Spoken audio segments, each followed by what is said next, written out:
السلام علیکم، S M news کے ساتھ میں ہوں احمد ندیم۔ خبروں کا سلسلہ پڑھاتے ہوئے خبر شامل کرتے ہیں کراچی سے۔ ایس ایچ او شرافی گوٹھ نے پولیس پارٹی کے ہمراہ کارروائی کرتے ہوئے منشیات کی سپلائی میں ملوث ملزم وجاہت افریدی کو گرفتار کر کے 3 کلو سے زائد منشیات برآمد کر لی۔ اسی حوالے سے مزید تفصیلات جانتے ہیں بیورو چیف ذوالفقار علی سے۔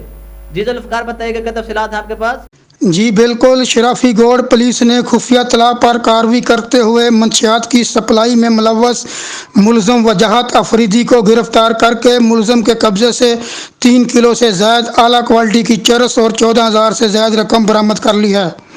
ایس ایچ او شرافی گوڑ رائے اکمل نیاز کا کہنا ہے کہ ملزم وجاہت افریدی عادی مجرم ہے اور شہر کے مختلف علاقوں میں منشیات فروشوں کو چرس، ہیروئن اور آئس سپلائی کرتا تھا۔ ملزم سے برآمد ہونے والی رقم چرس کی فروخت سے حاصل کی گئی تھی۔